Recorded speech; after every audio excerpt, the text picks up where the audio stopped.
After its surprise announcement, Endless Legend 2 is showing itself in all its glory, cementing itself as one of my most anticipated strategy releases of the year. I've had my hands on with the game for the first time, and let me say, I like what I see. The hallmarks of the original 2014 game are all here. Unique factions and asymmetrical gameplay, a hostile world filled with secrets, adventure, and native populations. These can be befriended, assimilated, or destroyed. You're guided on a story unique to your faction, but other threads and narratives will emerge. You'll make friends, enemies, and change the world. Just like the first game, that world plays a leading role. Sayada is a planet wreathed in oceans, transforming as you play. Monsoon rains will stir up local populaces, driving them to war, and tidefalls will pull back the seas, revealing new opportunities. There is a heck of a lot here to be excited about, and plenty of surprises and twists to the formula. But then again, this is Amplitude Studios. They've always been one to step off the beaten track. This is a game that brings me great joy, and I am so happy to be here talking about it. This is my first look at Endless Legend 2. There's a lot here to take in. Unique factions, gameplay systems, combat and warfare, and I will get onto all of that in due time. First, I want to dive into the aspect that excites me the most: the world. At the top level, Sayada is compelling. Diverse biomes, striking locales, a would-be tropical paradise if not for the danger around every step. And that's all great if you are thinking about it as static land, which it isn't. Periodically, a monsoon hits, whipping the world into a frenzy. Native populations become more aggressive, and rewards from battle are increased. There are new discoverable locations, meaning there's incentive to go out and explore.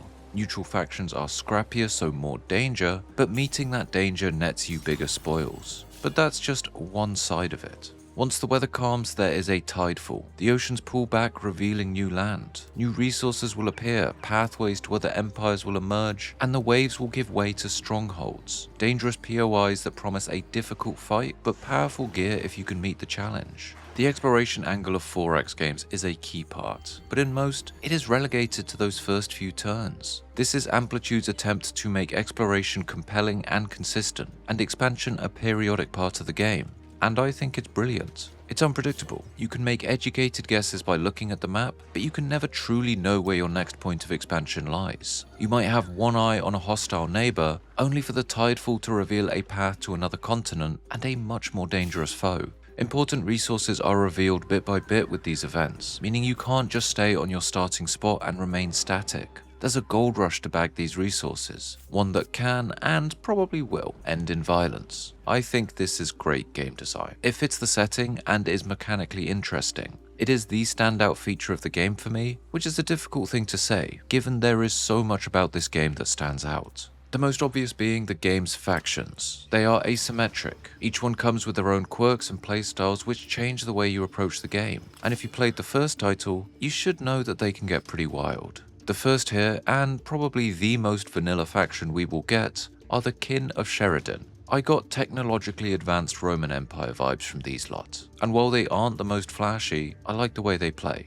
They are defensive with a bit of a turtle focus, and in combat they benefit from units being together, holding a defensive line while you beat down your opponents. Now, that might sound all a bit too vanilla, but they have some tricks up their sleeves. They can create magic-infused golems, which are obviously awesome, and have empire powers to recharge their armies, and turn their citizens into divine beings, increasing their output. Now, there's still a lot of potential we can't see from the later game powers and advanced units, but this strikes me as a faction that excels at digging deep and building a powerful economy behind impenetrable walls. They play well defensively, but they have the means to flip the script and turn the attack when the time comes. The next faction is a bit more wild. The aspects are symbiotic beings looking to spread their coral and influence around the map. They are peaceful, but their penchant for assimilating minor powers means they can field a diverse roster of units. They remind me of the cultists from the first game, incentivized to befriend and integrate neutral factions, though with the flair of the Unfallen from Endless Space 2. They have to be a bit more deliberate with their expansion, and because of their large potential roster from minor factions, they are flexible in combat, with some powerful synergies between their own units. It's a fun playstyle. They didn't feel as immediately strong as the Kin of Sheridan. Rather, they were a slow crawl that could hold their own against the game's third faction, the necrophages. These were not yet implemented as a playable empire, but through seeing them in action as well as filling in some gaps from the first game, we can suss out their function. That is, a warlike and numerous swarm who will try to pillage and destroy anything in sight when given the chance. I'm assuming they aren't out here to make friends and will have limited diplomatic options, but why talk when you can just eat your enemies? The necrophages will surely be the go-to for any players that like to play out the antagonist, with potential to snowball in their pursuit of domination. And that talk of domination brings me on to my next point, and a deal breaker for some of you out there: combat. Battles take place on the world map, and all that elevation, those choke points, your fortifications, they all play a role. Attacking another stack puts you into a combat situation, which is a turn-based back and forth between the two armies. Units pack a punch, and from my experiences, the AI won't just charge into your front line and stay static.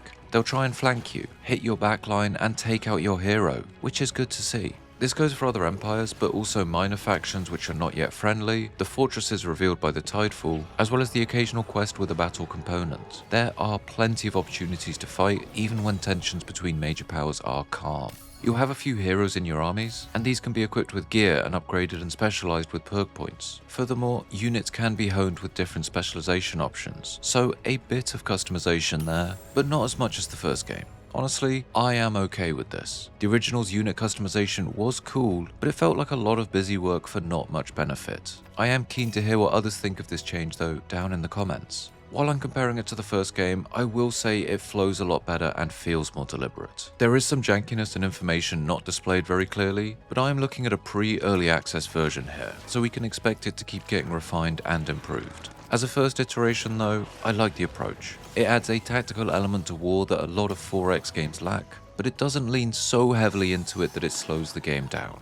This isn't the focus here, but a feature. Though you may have noticed the combat systems feel familiar, and other features are reminiscent of one particular game. It doesn't remind me of Endless Legend 1 as much as it reminds me of Humankind.